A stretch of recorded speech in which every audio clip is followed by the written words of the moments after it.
हाँ जी, इसे हम एक एग्जाम्पल के थ्रू समझते हैं। One series is available from 1981 to 1985।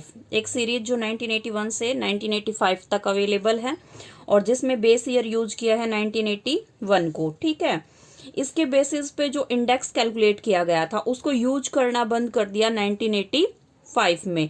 तो जो नेक्स्ट सीरीज है उसमें 1985 को एज ए बेस ईयर लेके इंडेक्स नंबर की कंस्ट्रक्शन की गई। और जो नेक्स्ट सीरीज है वो कौन सी है, 1985 से लेके 1990 तक। तो स्प्लाइसिंग में हमने यही तो स्टडी किया था कि फर्स्ट बेस लेके यानी कि 1981 बेस लेके जो इंडेक्स नंबर कंस्ट्रक्टेड किया गया उसको कुछ टाइम पीरियड के बाद यूज करना बंद कर देते हैं, जो 1985 में बंद कर दिया। जिस ईयर यूज करना बंद किया अब उस ईयर को as a base year use करेंगे और उसके बेसिस पे जो नेक्स्ट ईयर हैं उनका इंडेक्स नंबर कैलकुलेट करेंगे, यानी कि 1985 से लेके 1990 तक। तो इस तरीके से हमारे पास 2 इंडिसेस हो जाएंगी जिन्हें सिंगल सीरीज में कन्वर्ट करने के लिए स्प्लाइसिंग यूज करेंगे। तो इस तरीके से जो स्प्लाइसिंग है वो कितने टाइप की होगी, 2 टाइप की होगी। वो देखिए कौन कौन सी होगी।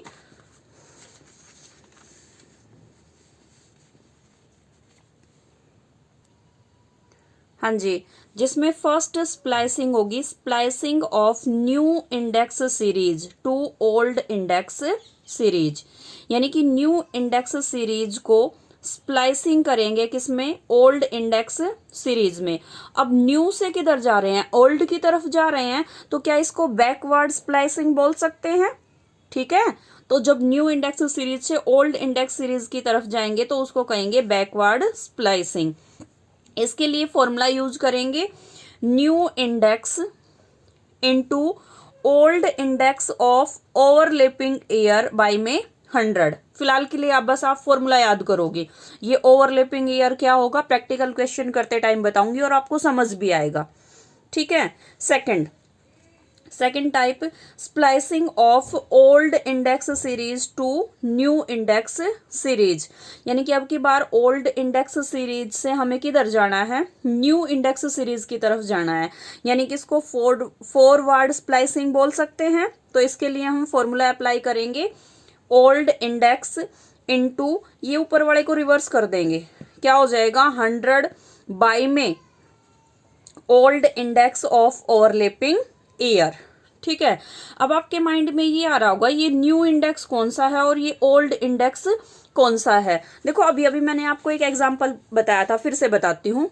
एग्जांपल में हमने 2 सीरीज स्टडी की थी ना, जो 1981 से लेके 1985 तक थी एक तो, और जिसमें बेस ईयर हमने कौन सा यूज किया था 1981। उसके बेसिस पे जो इंडेक्स कैलकुलेटेड किया गया था वो था ओल्ड इंडेक्स। ठीक है, और इसको यूज करना कब बंद कर दिया था 1985 में। फिर 1985 को बेस ईयर लेके इंडेक्स नंबर कैलकुलेट किया गया था। तो 1985 को बेस ईयर लेके जो इंडेक्स नंबर कैलकुलेट किया गया वो था हमारा न्यू इंडेक्स नंबर। तो ये ओल्ड इंडेक्स नंबर और न्यू इंडेक्स नंबर क्लियर भाई। ओवरलैपिंग ईयर भी बता देती हूँ। 1985 का जो इंडेक्स नंबर है वो ओल्ड बेस पे भी कैलकुलेट किया गया है और 1985 का जो इंडेक्स नंबर है वो न्यू बेस ईयर के बेसिस पे भी कैलकुलेट किया गया है। तो ये होगा आपका 1985 ओवरलैपिंग ईयर। बाकी प्रैक्टिकल में करेंगे। ठीक है, हाँ जी, लास्ट टॉपिक है आज का डिफॉल्टिंग ऑफ इंडेक्स नंबर्स।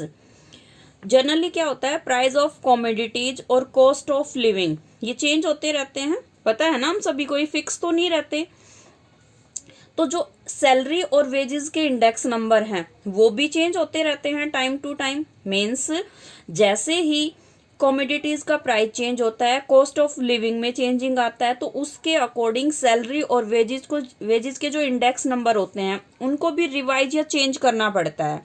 या फिर हम अदर वर्ड्स में ये बोल सकते हैं मनी वेजेज से रियल वेजेज और मनी इनकम से रियल इनकम रिसीव करने के लिए इनके जो इंडेक्स नंबर हैं उनको एडजस्ट करना पड़ता है या रिवाइज करना पड़ता है। या फिर हम ये कह सकते हैं डिफॉल्टिंग ऑफ इंडेक्स नंबर का मतलब to the correction for price change in money wages और मनी इनकम सीरीज, यानी कि प्राइज के चेंज होने से मनी वेजेज और मनी इनकम सीरीज में जो भी करेक्शन करते हैं, यानी कि जो भी चेंजिंग करते हैं, वही क्या है, डिफॉल्टिंग ऑफ इंडेक्स नंबर। ठीक है, तो defaulting of index number calculate कैसे करेंगे वो देखिए आप।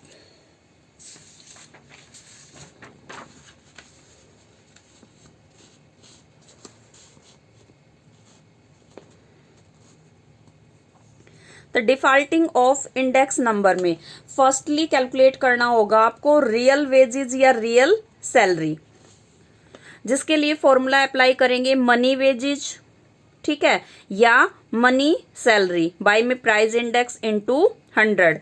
ये क्वेश्चन में आपको गिवन मिलेंगे, प्राइस इंडेक्स भी गिवन मिलेगा और वेजेस गिवन मिलेगी। ये आप खुद ध्यान रखोगे, जो वेजेस होगी वो किसको रिप्रेजेंट करेगी, मनी वेजेस को रिप्रेजेंट करेगी, जिसकी हेल्प से आपको क्या कैलकुलेट करना पड़ेगा, रियल वेजेस। ऐसे ही रियल इनकम कैलकुलेट करनी होगी, जिसके लिए फॉर्मूला अप्लाई करेंगे मनी इनकम बाय में प्राइस इंडेक्स इनटू 100। बट हमें कैलकुलेट तो क्या करना है, रियल वेजेस या रियल इनकम तो कैलकुलेट नहीं करनी, हमें तो क्या चाहिए, इनका इंडेक्स नंबर चाहिए। तो इंडेक्स नंबर के लिए फॉर्मूला देखिए, index number of real wages, formula होगा आपका real wages of the current year by में real wages of the base year into 100। यानी कि real wages index number calculate करने के लिए फर्स्टली हमें क्या कैलकुलेट करना होगा, रियल वेजेस, यानी कि जो फर्स्ट स्टेप में हमने किया था।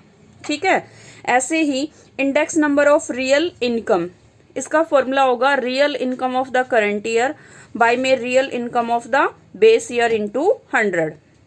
यानी कि ये दोनों किसके ऊपर बेस हो गए, जो हमने फर्स्ट स्टेप में कैलकुलेट किया है। तो ये क्लियर, रियल वेजेस या रियल इनकम कैलकुलेट क्यों कर रहे हैं, क्योंकि इनके बिना इंडेक्स नंबर कैलकुलेट नहीं कर सकते। ठीक है भाई, तो इन तीनों टॉपिक से रिलेटेड जो क्वेश्चंस है वो हम करेंगे नेक्स्ट वीडियो में। आप तीनों टॉपिक अच्छे से स्टडी करना, इनके फॉर्मूले लर्न करना अच्छे से।